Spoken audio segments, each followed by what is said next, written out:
MLC కవిత గారు, మన ఆయన కూతురు, కేసీఆర్ గారి కూతురు, ఆమె 160 రోజులు జైల్లో ఉన్నారు. ఒక మహిళ 100 అంతా అటు ఇటు తిప్పి కొడితే 100 కోట్ల రూపాయలు. అది నేను దాన్ని కూడా నేను ప్రశ్నించడం లేదు. నేను నిన్న వీళ్ళు విడుదలవుతుంటే అక్కడ విజయవాడ ఆ జైలు పరిసర ప్రాంతాలన్నీ కూడా క్రిక్కిరిసిపోయింది వైకాపా నాయకులతోటి. నేను అడుగుతున్నా, ఈ రోజున ధనుంజయ రెడ్డిని నేను అడుగుతున్నా, కృష్ణమోహన్ రెడ్డిని నేను అడుగుతున్నా, అతను గోవింద ప్రైవేట్ మ్యాన్, అతని గురించి వీళ్ళిద్దరు నేను అడుగుతున్నా, మీరేమన్నా వైకాపా వాళ్ళండి? వైకాపా వాళ్ళు ఎందుకు అంతమంది వచ్చారు? సో మీరు జగన్మోహన్ రెడ్డి గారు పార్టీని మీరు నడిపింది కరెక్టే అయితే, మేము మిమ్మల్ని ఆరోపణలు చేయటం కరెక్ట్ అయితే, మీరు వైకాపాలో భాగస్థులు. మీరు ఐఏఎస్ ఆఫీసర్గా కంటే వైకాపా కార్యకర్తగానే మీరు ఎక్కువ పనిచేశారు. అందుకే ఇంతమంది వచ్చారు జైల్లో మిమ్మల్ని. మీరేమన్నా స్వాతంత్ర సమరయోధులా? ఆనాడు మహాత్మా గాంధీ ఎర్రవాడ జైల్లో నిరాహార దీక్ష చేసి బయటకు వస్తుంటే లక్షలాది మంది వచ్చారు ఆయన రిసీవ్ చేసుకోవటానికి. ఈ రోజున ఒక ఐఏఎస్ ఆఫీసర్ వస్తే, ఆంజనేయులు ఐపీఎస్ ఆఫీసర్ అంటే రిలీజ్ అయ్యాడు, ఒక్కడు కూడా రాలేదు ఆయన చూడటానికి. పాత్రికేయులు మీరు గమనించాలి, మీరు ఊరికే నేను చెబుతున్నానని రాసుకుంటే కాదు. PSR Anjaneyulu direct recruited IPS, ఆయన వీళ్ళలాగా ర్యాంక్ ప్రమోట్ కాదు. ధనుంజయ రెడ్డి అండ్ కృష్ణమోహన్ రెడ్డి అంచెలంచెల మీద ఐఏఎస్కి వచ్చారు.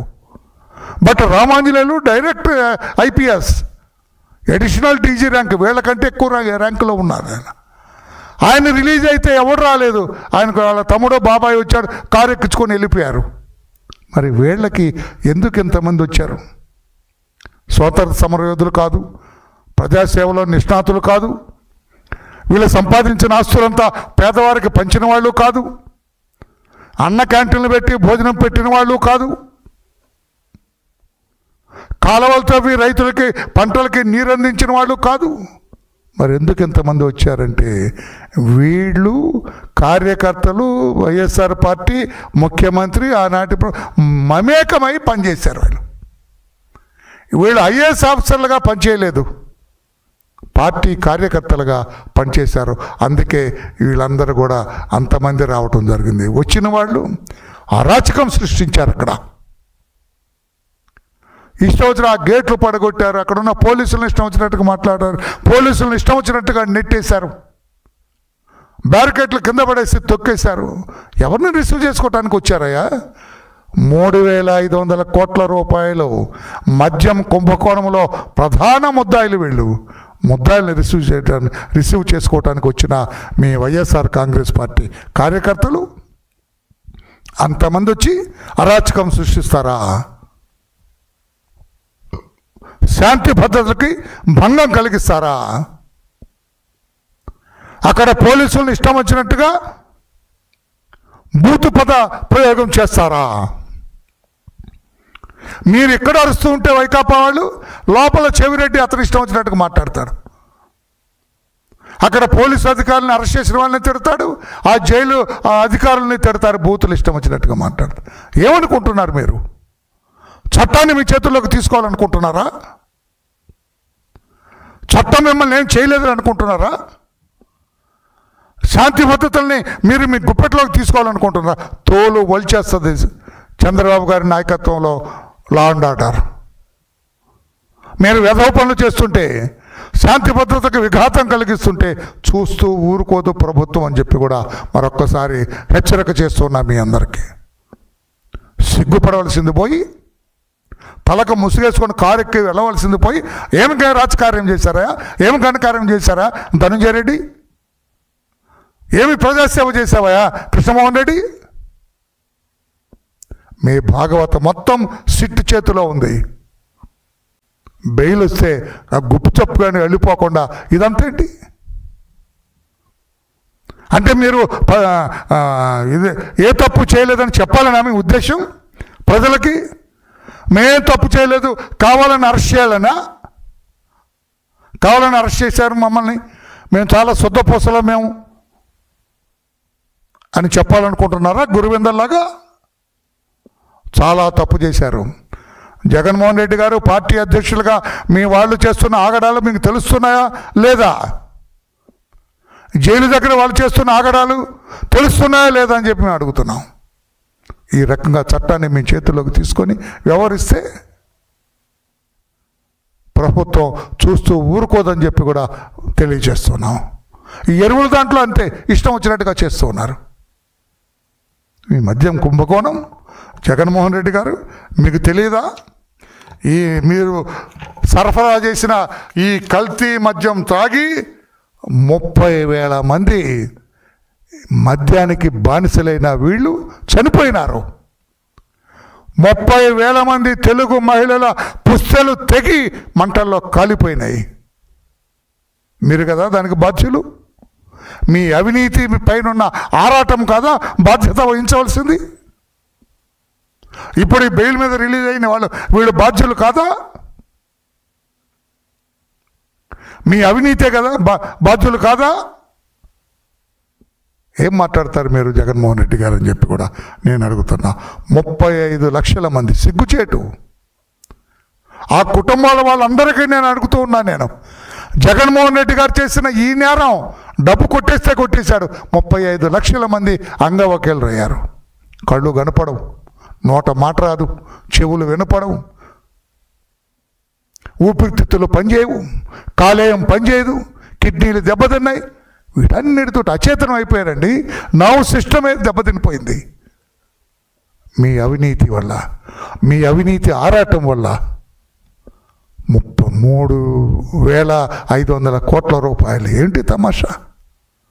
100 కోట్ల రూపాయలకి ప్రభుత్వం పడిపోయిందండి కేజ్రీవాల్ది. ఇది 3,500 కోట్ల రూపాయలు. ఇంకా నిస్సిగ్గుగా ఊరేగింపులేంటి జగన్మోహన్ రెడ్డి గారు? ఏదో స్వాతంత్ర సమరయోధులను తీసుకెళ్ళటం ఏంటి? పోలీసు ఆంక్షలు కూడా ఉల్లంఘించి, పోలీసు బ్యారికేడ్స్ పడగొట్టి ఏమన్నా స్వాతంత్ర సమరం చేసినా? ప్రజాసేవలు ఏమన్నా అరెస్ట్ అయిపోయినారా? ప్రజల డబ్బు కొట్టేసి దిగమింగి దొంగలు, నీచులు, నికృష్టులు, తప్పుడు వాళ్ళు జైలు నుంచి బయటకు వస్తే ఇట్లా జైలుని మీరు ఆక్రమించుకుంటారా? ఇష్టం వచ్చినట్టుగా మాట్లాడతారా? అందుకే పోలీస్ కమిషనర్ విజయవాడ వరకు కూడా మేము విజ్ఞప్తి చేస్తున్నాం. ఈ రకం ఆగడాలు మీరు ఒప్పుకోవటానికి లేదు.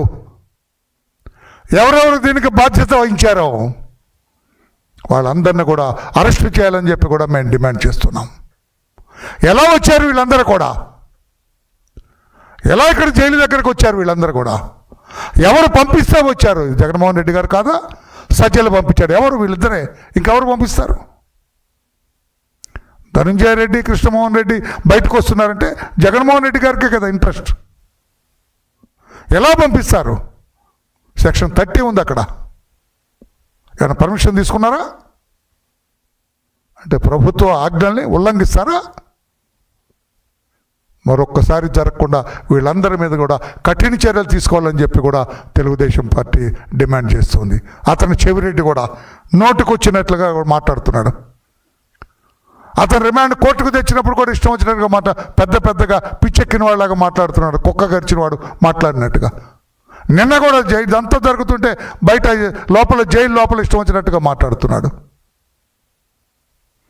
అవసరమైతే జైలు అధికారులు కూడా కంప్లైంట్ ఇవ్వాలా? ఆయన ఈ జైలు నుంచి సుదూర జైలుకు పంపించాలా? ఏ రాజమండ్రి జైలుకో, విశాఖపట్నం జైలుకో పంపించాలా? లేకపోతే అక్కడ ఇచ్చాపురం జైలుకు పంపించాలా?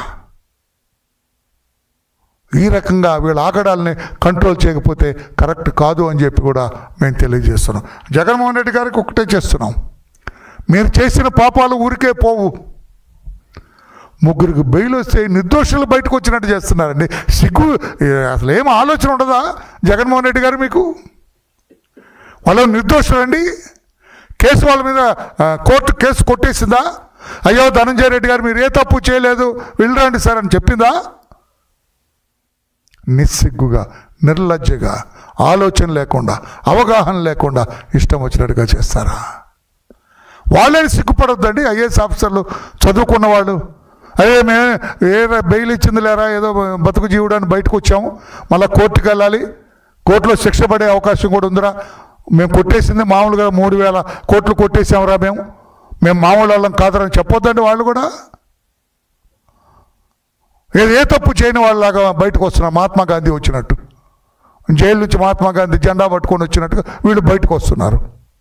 ఈ నిర్లజ్జ వ్యవహారం మంచిది కాదు అని చెప్పి కూడా నేను గౌరవ జగన్మోహన్ రెడ్డి గారికి, వారి టీంకి కూడా నేను తెలియజేస్తున్నాను.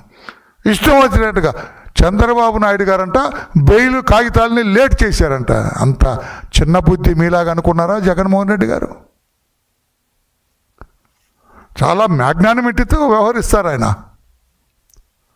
ప్రతి వ్యవహారం, ప్రతి అడుగు చాలా హుందాగా ఉంటుంది చంద్రబాబు నాయుడు గారిది. మీలాగా కాదు అని చెప్పి కూడా నేను తెలియజేస్తున్నా.